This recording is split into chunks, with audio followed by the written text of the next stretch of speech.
Panthers remain on top with another Stanley Cup title as the Oilers now look towards the future. Hey everyone, welcome into Off the Post. Rob Wong joined alongside by Steve Simmons and Bruce Garrioch.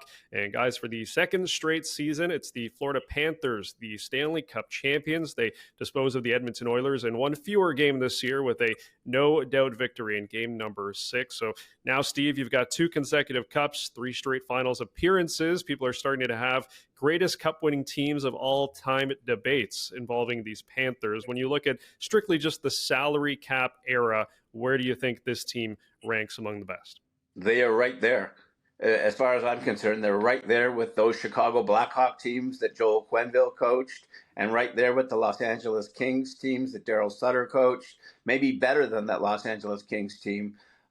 This team has a lot of everything. And I think we talked so much about McDavid and Draisaitl and the Edmonton Oilers and what went doing right and what they were doing wrong. We don't talk enough about what the Florida Panthers are and what they do right. And they have a great coach, and they have a great goalie, and they have depth up front like few teams have depth up front, and they have a system of playing defense that works perfectly for them.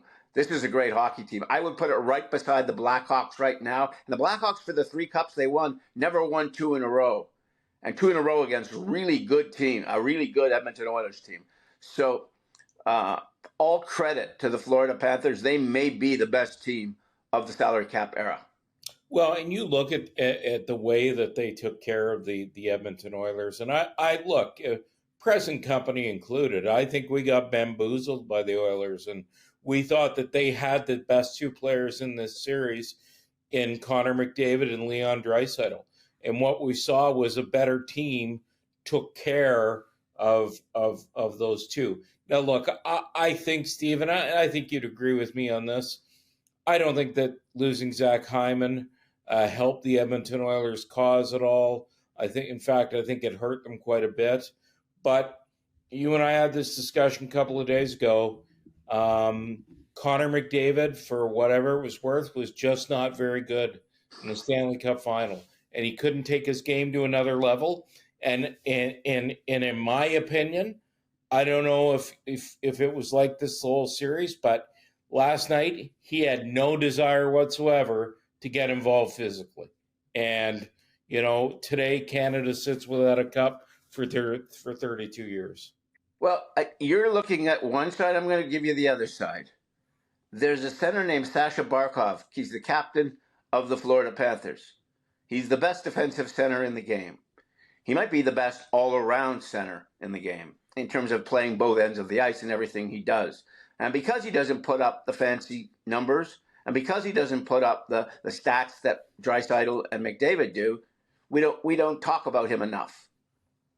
When McDavid's not going or Draisaitl's not going, how about we give some credit to Gus Forsling? Yeah. Or to Sasha Barkov, like the job that those guys did against that line. One of the reasons I think Florida won the cup was because that third line was so good in the playoffs for them, with Lundell and Luosterainen and Marchand. But in the finals, all kinds of goals from Sam Bennett, all kinds of goals from Sam Reinhart. Tkachuk got much more involved offensively than he had been earlier, but. This team has, you go back, those Blackhawk teams were really good. And at the time, so were the Kings. And so it was a great rivalry. Getting to the Stanley Cup Final out of the West in those days was really something. And they got there, and then they won when they got there. And so the Blackhawks were in 3 finals. They won all 3 of them. The Kings were in 2 finals. They won both of them. Tampa Bay won 2. But those to me are a little softer because of the circumstances. They played Montreal in one. They played not a terrific Dallas team in the other. So it wasn't like, that they had this kind of – they didn't have to worry about playing McDavid or playing Draisaitl. And Paul Maurice said last night after the game that seeing them from ice level, watching the speed that they play with, he said it's breathtaking. It is to see that. And you don't realize how fast and how great they are until you're really close to the action. Well, they are that fast, and they are that great. And guess what? The other guys who are now, I think, in a position to be called a dynasty, shut them down when they had to. I do think, look, I know they've made 3 finals and won 2 straight. I do think they need to win one more cup before they can be called a dynasty. And that's just me. That's kind of my take on the Panthers at this moment. But I think it's going to be hellishly interesting to see how their offseason goes. What they do with that, what happens with Ekblad, what happens with Bennett. I mean, are they able to keep the guys together and run back with it? Because it sure sounds like if you just listen to them, they'd love. I mean, Bill Zito even said last night he'd love to keep all 3, including one. Ekblad has been saying from day one, this is where he wants to play. And all I've been hearing all season long is they're not going to sign him. That's different with Bennett. I think Bennett's going to stay. I think Bennett wants to stay. Yeah. And then in Marchand's case, we're talking about a wild card here. All bets are off. Does he want to stay with them? Does he want to go somewhere else? His money, the big thing, is getting more years. There's a lot of different factors involved. But if you let Ekblad walk, the money's there to sign Bennett for a reasonable amount of money. Shouldn't be a problem, I don't think, for the Panthers. And so I can see that team sort of coming back minus a very solid and sound defenseman, which is hard to replace.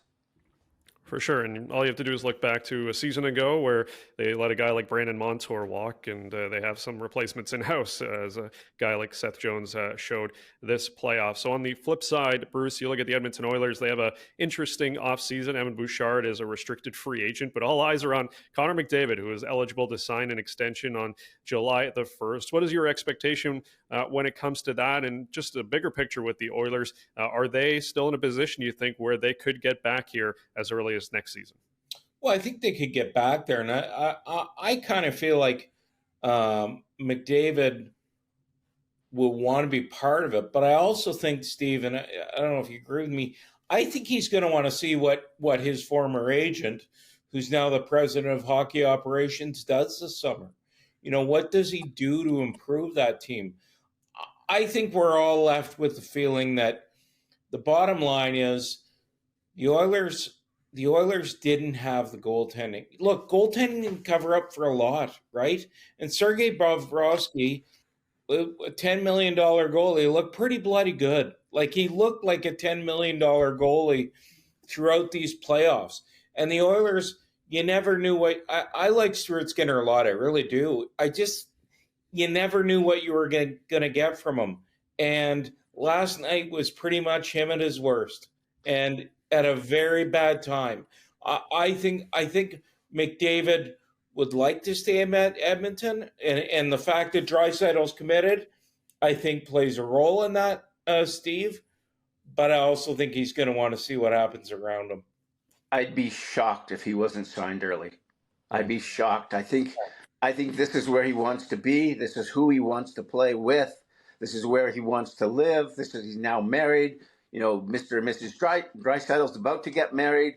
There's a lot of Hyman's married with some kids. There's a lot of stuff happening in the group, which is not unlike what's going on in Florida. Did she open a bar there or something? Or I think she did. I think she opened like a Paris-type cafe or something. But what I'm saying is I have not heard from anyone close to his camp, and I know a lot of people that are sort of involved in his life, that have said anything other than he's going to stay in Edmonton. And I suspect that he'll pay him as much as Connor wants to be paid. Like, Connor took a discount the last time. Maybe he'll take another one for their behalf. Maybe he'll take $15 million. Do you see any scenario where he maybe does what Austin Matthews did? With a 5-year deal? Yeah, take a shorter term. From what I know of him, I think I could see him matching whatever the Draisaitl years are. Okay. So that they're set together to walk out to the sunset, so to speak. Okay. Do their own version of Crosby and Malkin, and so that's what I think will happen. Oh, you're right. And so Jeff Jackson is the president of the Oilers. He used to be his agent. So I don't think there's a lot of problem, and the the guys they deal with now from Wasserman primarily are people like I forget his name now. His son is working for the Oilers now, or sorry, for the Ottawa Senators. Anyhow, but I'm lost on this one. He's negotiating basically with his former partner, so I think you'll get that stuff done relatively quickly. I'm trying to figure out who the son of the agent is. He's a retired player. He's been retired for less than a season.